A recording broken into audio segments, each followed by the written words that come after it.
Hello and welcome. Did you know that the story of Germany stretches back over 3,000 years?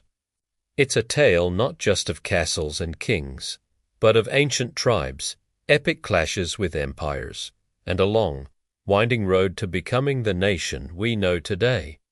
Let's journey back in time, long before the modern borders were drawn, to uncover the deep roots of German history. Our story begins around 3,000 years ago. Picture vast forests and winding rivers, a landscape that would eventually be called Germania. This land wasn't empty. It was home to numerous Germanic tribes. These weren't a single, unified people, but a collection of distinct groups like the Carusi, the Suebi, and many others, each with their own culture, leaders, and traditions.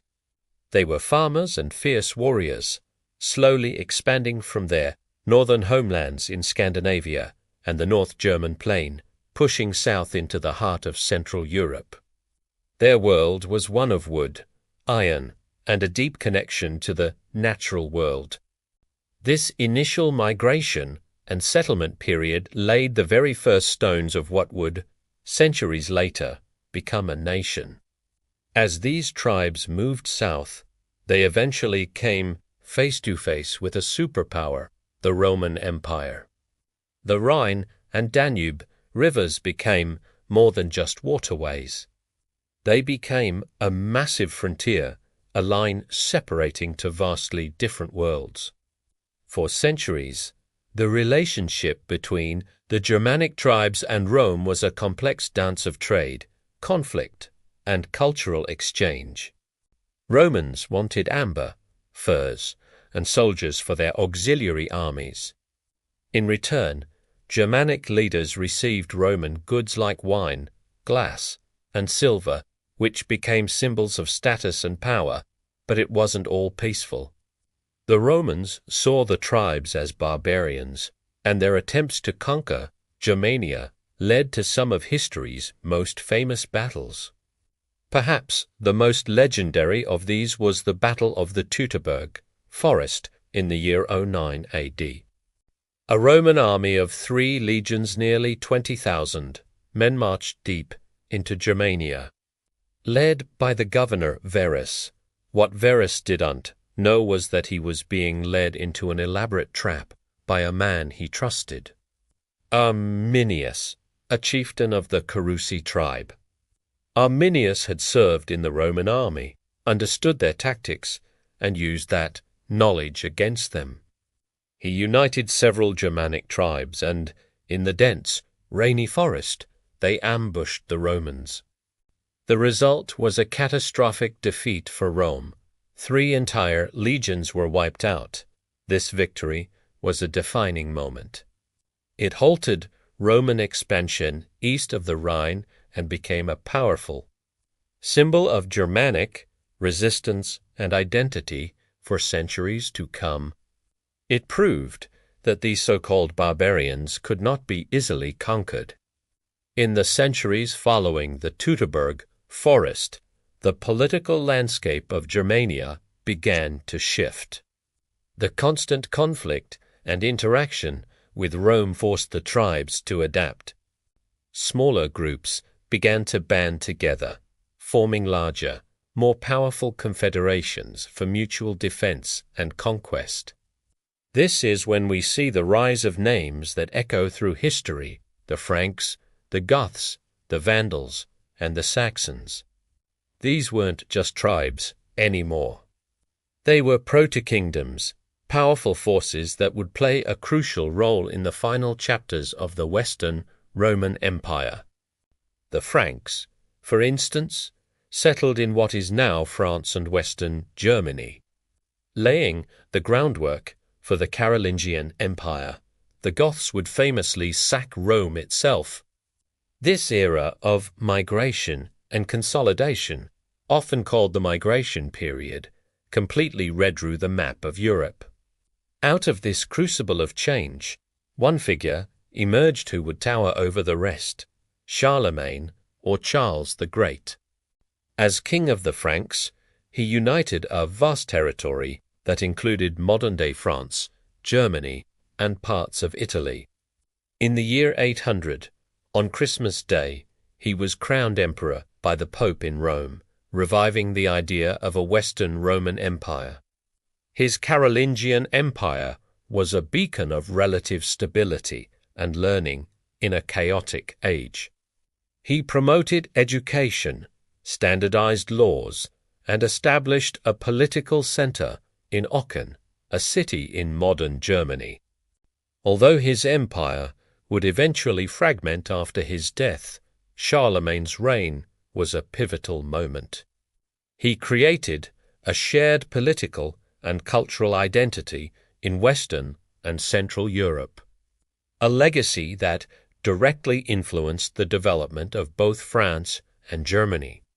For Germany, the eastern part of his empire became the foundation of the Holy Roman Empire.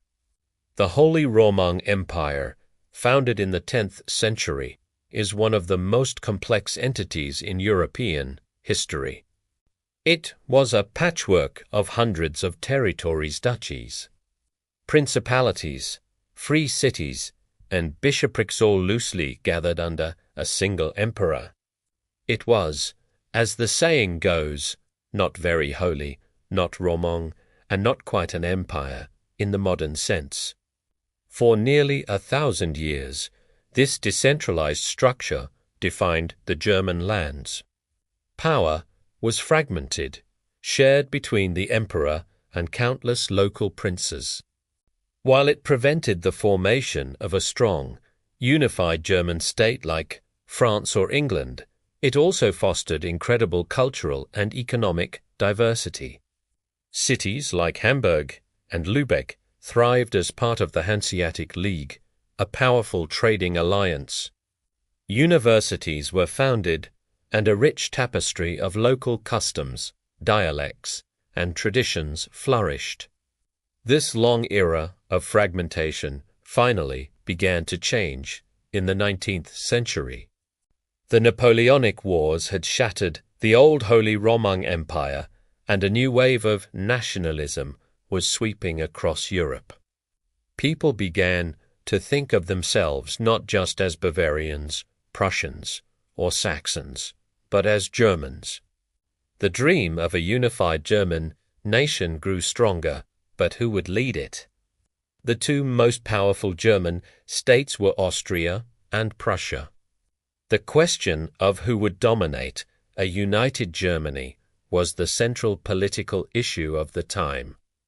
This rivalry set the stage for one of the most influential figures in German history. Enter Otto von Bismarck-Blicher, a master of diplomacy and political strategy. Bismarck believed that German unification would not be achieved through speeches and votes, but through iron and blood. He wasn't a starry-eyed nationalist. He was a pragmatist who wanted to secure Prussia's dominance through a series of brilliant and calculated wars against Denmark, Austria, and finally France. He systematically dismantled all opposition. The decisive victory in the Franco-Prussian War of 1870–71 was the final step. The wave of patriotic fervor that followed allowed Bismarck to achieve his ultimate goal. In 1871, in the Hall of Mirrors at the Palace of Versailles, the historic seat of French power, the German princes proclaimed the Prussian king Wilhelm I as German emperor. The German Empire, or Deutsches Reich, was born. After centuries of division, Germany was finally a unified nation-state. This new empire was a powerhouse of industry, science, and military might, dramatically shifting the balance of power in Europe.